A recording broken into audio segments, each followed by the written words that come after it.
चलिए, जय हिंद दोस्तों। कैसे आप सभी? उम्मीद करता हूँ सभी लोग स्वस्थ होंगे, मस्त होंगे और अपनी स्टडी कर रहे होंगे। दोस्तों, एसएससी जीडी का सेट चल रहा था, आप सभी को पता है बाबू कि आज सेट नंबर कितना है। आज सेट नंबर है 9। 9 से जो 20 पीवाईक्यू क्वेश्चन होते हैं उन सभी को हम लोग डिस्कस कर रहे थे। आज भी हम जो है 20 पीवाईक्यू को देख लेते हैं।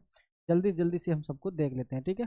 टाइम वेस्ट नहीं करते हैं। क्वेश्चन नंबर फर्स्ट क्या कहता है? देखो क्वेश्चन नंबर फर्स्ट क्या कहता है। ये क्वेश्चन फर्स्ट बोलता है बाबू क्या कि परिस्थितिकी के संदर्भ में जो है सहजीवन क्या है। परिस्थितिकी के संदर्भ में सहजीवन क्या है बाबू? इसका राइट आंसर आपका हो जाएगा विभिन्न प्रजातियों के बीच घनिष्ठ और दीर्घकालिक अंतःक्रिया। ये जो है आपका इसका जो है राइट आंसर हो जाएगा। ऑप्शन नंबर ए का राइट आंसर क्या होगा बाबू?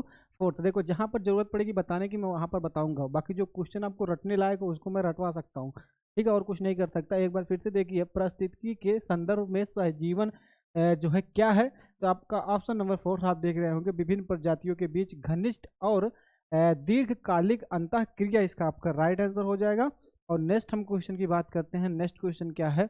भारत की 2011 की जनगणना, भारत की जो 2011 की जनगणना है, जनगणना के अनुसार निम्नलिखित में से किस राज्य में जनसंख्या वृद्धि सबसे कम थी? जो 2011 की जनगणना हुई थी, इनमें से इन 4 ऑप्शन में से कौन सा ऐसा राज्य है जिसमें जनसंख्या वृद्धि सबसे कम थी? तो इसका आपका राइट आंसर हो जाएगा केरल। केरल बाबू आपका राइट आंसर हो जाने वाला है, ठीक ना। जनसंख्या से क्वेश्चन आया तो जनसंख्या के बारे में थोड़ा सा हम जान लेते हैं। देखो, 2011 की जनगणना, ठीक ना, जनगणना।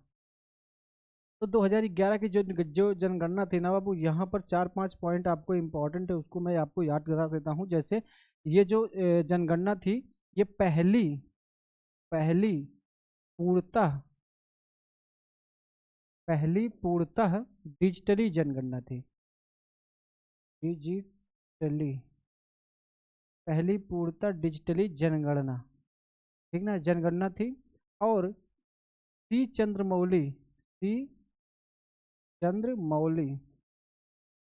सी चंद्रमौली साहब को क्या बनाया गया? अध्यक्ष बनाया गया। सी चंद्रमौली इसमें क्या थे? अध्यक्ष थे, अध्यक्ष थे। और ये जो जनसंख्या ये जो जनगणना थी, इस जनगणना में टोटल जनसंख्या कितनी आई थी बाबू? जनसंख्या टोटल जनसंख्या कितनी थी? 121.08 करोड़, ठीक है। इतनी जनसंख्या निकल कर आई थी। 4-5 चीजें हैं जो इंपॉर्टेंट है, उसको आप याद करिए। क्या? पहली पूर्णतः डिजिटली जनगणना थी ये 2011 की, और सी चंद्रमौली साहब को अध्यक्ष बनाया गया था। टोटल जनगणना निकल के आई थी 121.08 करोड़ की। और सबसे ज्यादा जनगणना कहाँ की थी? सबसे ज्यादा जनसंख्या कहाँ की थी? उत्तर प्रदेश की सबसे ज्यादा जनसंख्या थी। और हम सिक्किम की बात करें, सिक्किम की ये सबसे कम इसकी जो है जनसंख्या थी, ठीक है ना। जनगणना से क्वेश्चन आया है तो ये चीज आपको याद कर होना चाहिए कि बाबू 1872 में पहली जनगणना हुई थी। 1872 में पहली जनगणना किसके काल में? लॉर्ड मेयो के काल में, ठीक ना। लॉर्ड मेयो के काल में जो है हुई थी। 4-5 क्वेश्चन है। क्या चीज बाबू? देखो, पहली जो जनगणना हुई थी वो 1872 में लॉर्ड मेयो के शासनकाल में हुई थी। और 2011 की जो जनगणना थी, यह पहली डिजिटली जो है पूर्णतः डिजिटली जनगणना थी। और सी चंद्रमौली साहब को अध्यक्ष बनाया गया था। और जो टोटल जनसंख्या थी वो 121.08 करोड़ थी। और उत्तर प्रदेश की सबसे ज़्यादा जनसंख्या थी, और जो है सिक्किम की आपकी सबसे कम जनसंख्या थी, ठीक है। ये चीज़ें क्लियर हुई तो इसको जो है आप जो आपका क्वेश्चन है, इसका आंसर नंबर ए आपका करेक्ट हो जाएगा, ठीक है। ऑप्शन नंबर ए आपका करेक्ट हो जाएगा। नेक्स्ट हम बात करते हैं 1919 में पारित किस अधिनियम ने ब्रिटिश भारत के प्रांतों में द्वैध शासन प्रणाली लागू किया? जो द्वैध शासन प्रणाली था वो किसके अधिनियम के तहत लागू किया गया था बाबू? ये आपका किया गया था भारत सरकार अधिनियम के तहत, ठीक है। ऑप्शन नंबर 4 या ऑप्शन नंबर डी आपका करेक्ट हो जाएगा। इस जो है इसको और भी एक नाम से जानते हैं, क्या बाबू इसका नाम था? मोन्टेगू, चेमफोर्ड जो है मोन्टेगू और चेमफोर्ड सुधार के नाम से भी इसको जानते हैं। मोन्टेग्यू चेमफोर्ड चेमफोर्ड के नाम से भी इसको जाना जाता है, क्या? भारत शासन अधिनियम को, ठीक है। फिर हम बात करते हैं नेक्स्ट क्वेश्चन की। द्वितीय पंचवर्षीय योजना के विकास में किसने महत्वपूर्ण योगदान दिया? तो किसने महत्वपूर्ण योगदान दिया था? इसका आपका राइट आंसर हो जाएगा आपका, द्वितीय पंचवर्षीय योजना थी पीसी महाल वेलिस ने, यानी कि ऑप्शन नंबर 2 आपका करेक्ट हो जाएगा, या ऑप्शन नंबर बी आपका करेक्ट हो जाने वाला है, ठीक ना। देखो द्वितीय पंचवर्षीय योजना जिसको हम 5 ईयर प्लान बोलते हैं, 5 ईयर प्लान, ये कब हुई थी? तो द्वितीय पंचवर्षीय योजना आपकी बाबू हुई थी 1956 से 1961। 1956 से 1961 के बीच ये जो है जनगणना हुई, सॉरी ये पंचवर्षीय योजना हुई थी, ठीक है। और ये किस मॉडल पर आधारित थी? तो ये बाबू आपकी आधारित थी जो है महाल लोविस मॉडल पर, महाल लोविस, नोविस है, महाल नोविस मॉडल पर आधारित, ठीक है, महाल नोविस मॉडल पर आधारित, महाल नोविस जो है मॉडल पर ये आधारित थी जनगणना, सॉरी आपकी पंचवर्षीय योजना। पंचवर्षीय योजना के बारे में पूरा डिटेल हम आपको बता दिए हैं। हम बात करें पहली जो पंचवर्षीय योजना हुई थी, पहली पंचवर्षीय योजना ये कब हुई थी बाबू? पहली पंचवर्षीय योजना 1951 से 1965, सॉरी 1956 तक हुई थी। और किसके अध्यक्षता में हुई थी? पंडित जवाहरलाल नेहरू की अध्यक्षता में हुई थी, ठीक है। पंडित जवाहरलाल नेहरू की अध्यक्षता में हुई थी कौन सी जनगणना? सॉरी पहली पंचवर्षीय योजना। जनगणना बार बार आ रहा है, आपका पंचवर्षीय योजना हो जाएगा, ठीक है। 3 4 5 बातें आपको याद रखना। क्या? आपका जो 5 ईयर प्लान है ये 1956 से 1961 के बीच चला था। और इस किस मॉडल पर आधारित है ये बाबू? महाल नोविस मॉडल पर ये आधारित थी। और आपकी जो पहली आपकी जो पहली पंचवर्षीय योजना हुई थी 1951 से 1956 के बीच हुई थी। और ये पंडित जवाहरलाल नेहरू जो हमारे पहले प्रधानमंत्री थे उनके जो है काल में ये हुई थी, ठीक है। चीजें क्लियर हो गई क्या? अब क्वेश्चन पूछे कि भारत में अभी तक कितनी भारत में अभी तक कितनी पंचवर्षीय योजना हुई है? तो 12 पंचवर्षीय योजना हुई है। इस पंचवर्षीय योजना को हम योजना आयोग के नाम से जानते थे। क्या? योजना आयोग के नाम से जानते थे। और इस योजना आयोग को खत्म कर दिया गया। इस योजना आयोग को खत्म करके नीति आयोग को लाया गया। और अभी से ये नीति आयोग चल रहा है, ठीक है। तो भारत की लास्ट पंचवर्षीय योजना कौन थी? जो है आपकी 12वीं पंचवर्षीय योजना, जो 2012 से 2017 तक चली थी, ठीक है। ये चीज भी आप क्लियर तरीके से याद रखिएगा। इसका राइट आंसर ऑप्शन नंबर 2 हो जाएगा, ठीक है। नेक्स्ट हम क्वेश्चन पे चलते हैं। क्वेश्चन नेक्स्ट क्या कहता है देखो, हिमाचल प्रदेश के शिलोंग, हिमाचल प्रदेश के शिलोंग के पास डांडी, ठीक है, डांडी में कौन सी 2 जलधाराएं मिलती हैं? तो बाबू आपकी कौन सी, जो चंद्रा और भागा, 2 जो है जलधाराएं मिलती हैं। चंद्रा और भागा की अगर हम बात करें तो ये जो है बाड़ा लाचरा दर्रे से निकलती हैं। और यह दोनों जब मिल जाती हैं, यह दोनों जब मिल जाती हैं, इसी को हम क्या कहते हैं? चंबल नाम दे देते हैं, सॉरी चिनाब नाम दे देते हैं। क्या नाम देते हैं बाबू? इसका नाम हम क्या दे देते हैं? चिनाब नाम दे देते हैं, ठीक है। एक नदी चंद्रा और एक नदी भागा, ये दोनों जब मिल जाती है तो इसी को हम क्या कहते हैं? चिनाब के नाम से जान जाता है, ठीक है। चीजें क्लियर हो गई। आगे हम बढ़ते हैं। ऑप्शन नंबर ए आपका इसमें करेक्ट हो जाएगा। कुछ नहीं है, एकदम हलवा क्वेश्चन है, ठीक है। जून 2024 में निम्नलिखित में से किसे केंद्रीय महिला और बाल विकास मंत्री नियुक्त किया गया है? तो बाबू किसको किया गया है? आपका एकदम सिंपल सा क्वेश्चन है। आपका इसका राइट आंसर हो जाएगा अन्नपूर्णा देवी को। तो अन्नपूर्णा देवी को बाल विकास मंत्री जो है नियुक्त किया गया है, ठीक है। चीजें क्लियर हो गई क्या? निर्मला सीतारमण की बात करें तो केंद्रीय मंत्री हैं आपकी, क्या? केंद्रीय कारपोरेट की मंत्री है ना ये। निर्मला सीतारमण किसकी मंत्री बाबू बताइए? तो निर्मला सीतारमण जो है ये किसकी मंत्री हैं? केंद्रीय वित्त और कारपोरेट मंत्री हैं। केंद्रीय वित्त एंड कारपोरेट मामलों की मंत्री, कारपोरेट मामलों की मंत्री, मामलों की ये क्या है? मंत्री हैं, ठीक है। क्लियर हो गया क्या? अभी आगे हम बात करते हैं अनुप्रिया पटेल। या क्या है? पहले स्वास्थ्य मंत्री थी। ये अनुप्रिया पटेल ये पहले जो है स्वास्थ्य मंत्री के पद पर, पहले स्वास्थ्य मंत्री के पद पर रह चुकी थी। स्वास्थ्य मंत्री के पद पर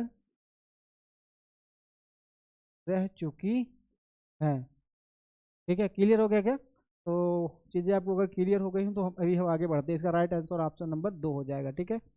नेक्स्ट हम बात करते हैं ऋग्वेद में उल्लेखित सप्त सिंधु नदियों में से एक सतलज नदी का वैदिक नाम है। तो सतलज नदी का वैदिक नाम बाबू पूछा है, एकदम सिंपल सा है आपका। सतलज नदी का आपका सुतुद्री। तो आपको वैदिक सभ्यता में सुतुद्री को क्या कहते थे? सतलज कहा जाता था, सतलज। सतलज नदी के नाम से जानता। पौरुषणी को राबी नदी के नाम से जाना जाता था, ठीक है। पौरुषली को रावी नदी, अस्कनी किस नाम से जाना जाता है, बितास्ता किस नाम से जाना जाता है, ठीक है। तो पौरुषली रावी नदी, अस्कनी आपका चिनाब नदी, अस्कनी चिनाब नदी, और बितस्ता आपका कौन सी नदी जाना जाता है बाबू, झेलम नदी के नाम से जाना जाता है,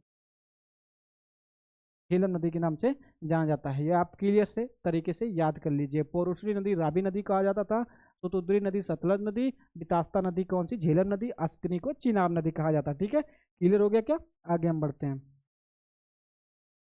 चलो 7वां क्वेश्चन हो गया। 8वां की हम बात करते हैं। एक क्रिस्टल जैसा सफेद यौगिक जिसकी तेज गंध और स्वाद होता है और जिसे ऊर्ध्वपातन प्रक्रिया द्वारा शुद्ध किया जाता है, उसका नाम बताइए। बहुत ही बेहतरीन क्वेश्चन है आपका कपूर, ये पॉलिटेक्निक के क्वेश्चन में पूछा गया क्वेश्चन था।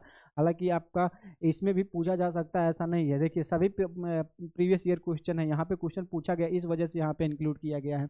हम बात करते हैं व्यापार में विज्ञापन की भूमिका क्या है बाबू। व्यापार में आप जानते हैं, व्यापार में विज्ञापन मतलब क्या, वही ऐड।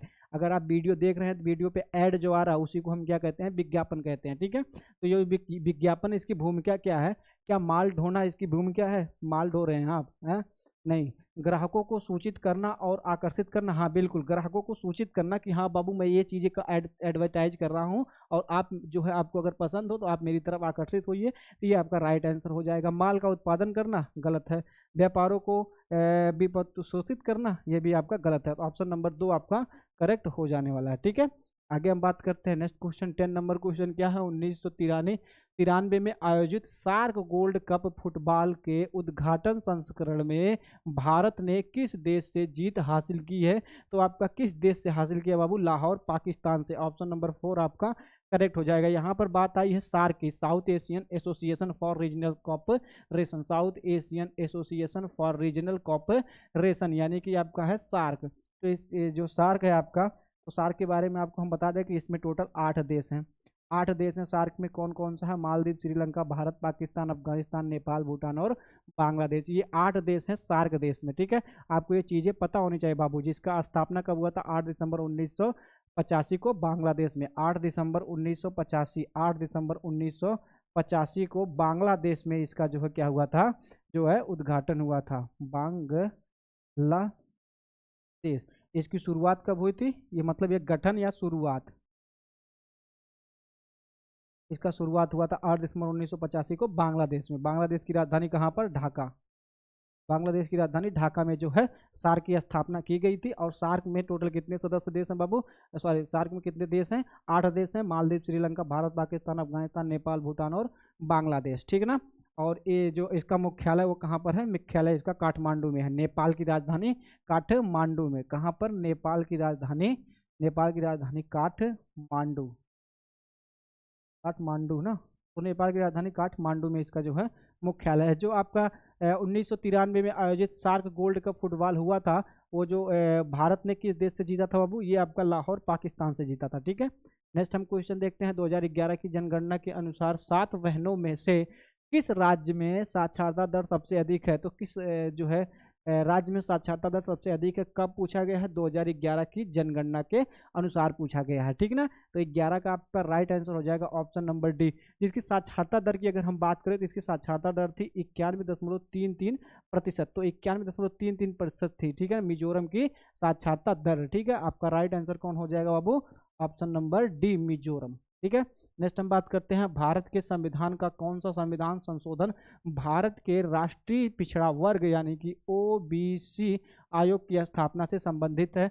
तो कौन सा ऐसा जो है संशोधन है जो ओबीसी के इससे संबंधित है बाबू, आपका 102वां संविधान संशोधन 2018, 102वां संविधान संशोधन 2018 के तहत जो है ओबीसी के बारे में जो है चीज़ें आपको बताई गई। यानी कि 12वां का राइट आंसर क्या हो जाएगा, 12वां का राइट आंसर हो जाएगा आपका ऑप्शन नंबर ए। फिर हम बात करते हैं बाबू, इधर हम बात करते हैं। पद्मश्री से सम्मानित शोभना नारायण निम्नलिखित में से किस भारतीय शास्त्रीय नृत्य का प्रदर्शन करती हैं। जो शोभना कौन है बाबू, शोभना नारायण है, वो निम्नलिखित में से किस भारतीय नृत्य का नृत्य संबंध रखती हैं, कौन सा प्रदर्शन करती हैं ये। तो 13 का राइट आंसर हो जाएगा कथक से, ठीक है ना, कथक से ये संबंधित है। फिर हम अगर हम बात करें भरतनाट्यम, तो भरतनाट्यम कहाँ का शास्त्रीय नृत्य है। तो भरतनाट्यम बाबू तमिलनाडु का शास्त्रीय नृत्य। मणिपुर की बात करें तो मणिपुर का है, उड़ीसा की बात करें उड़ीसी की तो उड़ीसा का है। कथक की बात करें तो उत्तर भारत का, कहाँ पर, उत्तर भारत का ये शास्त्रीय नृत्य है। ठीक है ना, ये चीज़ें आपको पता होनी चाहिए। मैं सेट जब करा रहा था उस सेट में सभी चीज़ें आपको बताता चला आ रहा हूँ। आप शुरू से अगर सेट देखेंगे तो आपको चीज़ें आसानी से समझ में आएंगी। सेकंड नंबर क्वेश्चन हम देखते हैं, क्या है, निम्नलिखित में से किस राज्य में सांची का त्यौहार मनाया जाता है। सांची का त्यौहार कहाँ पे मनाया जाता है, तो बाबू आपका कहाँ पर मनाया जाता है, ये 14 नंबर का आपका राइट आंसर हो जाएगा, पंजाब में।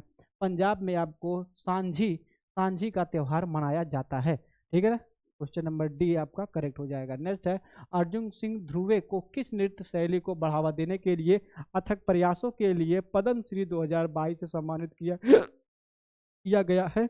तो कौन सा ऐसा था, बैंगा नृत्य। ठीक है ना, बैंगा नृत्य को जो है अथक प्रयासों से, यानी कि ऑप्शन नंबर सी आपका करेक्ट हो जाएगा। ठीक है ना, 15वां का सी आपका करेक्ट हो जाएगा। जो अर्जुन सिंह थे, अर्जुन सिंह ध्रुवे थे, उनको किस नृत्य शैली को बढ़ावा देने के लिए, उस पर अथक प्रयास करने के लिए 2022 से सम्मानित, 2022 में पद्मश्री से सम्मानित किया गया था। तो बैंगा नृत्य एक होता है उसको। ठीक है, फिर हम बात करते हैं, भारतीय संविधान का कौन सा अनुच्छेद राज्य को समाज के कमजोर वर्गों के आर्थिक हितों को बढ़ावा देने के लिए आवश्यक बनाता है। तो ये कौन सा ऐसा जो है अनुच्छेद बाबू, इसका राइट आंसर हो जाएगा आपका अनुच्छेद 46।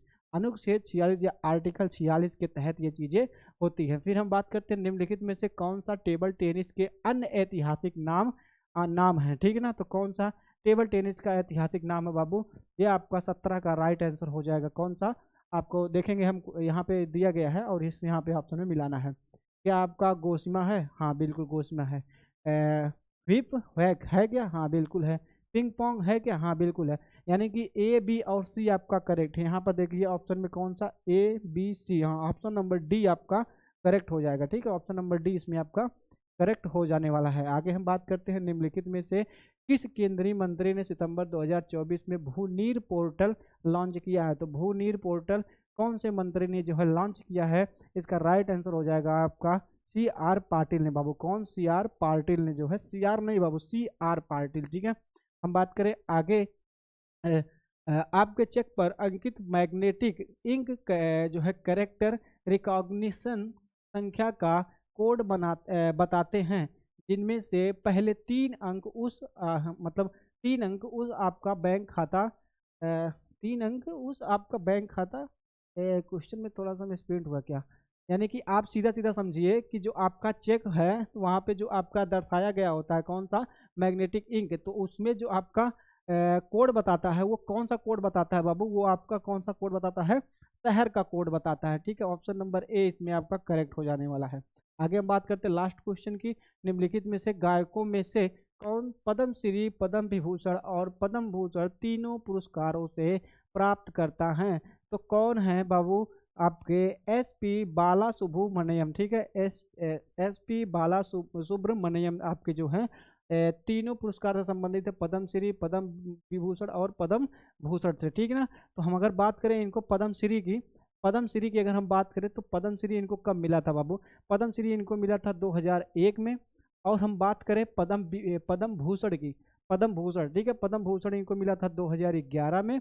और पद्म विभूषण की बात करें तो पद्म विभूषण इनको मिला था 2021 में, जो ये मिला था कब, मरणोपरांत इनको जो है क्या मिला था, पद्म विभूषण मिला था। ठीक है, चीज़ें आपकी क्लियर हो गई क्या, 15 मिनट के वीडियो हो गया, कोई दिक्कत नहीं है, सभी चीज़ें हमने आपको बता दी हैं ऑप्शन, और जो चीज़ें समझाने लायक थी वहाँ पे मैंने समझा दिया। उम्मीद करता हूँ ये जो आपका सीरीज चल रहा है वो बहुत ही आपको बेहतरीन और बहुत ही लाभदायक प्राप्त हो रहा होगा। ठीक है, तो उम्मीद करता हूँ कि आप लोग इसको लाइक जरूर करिएगा, शेयर करिएगा। मिलते हैं नेक्स्ट वीडियो में नेक्स्ट टॉपिक के साथ, तब तक के लिए जय हिंद, जय भारत।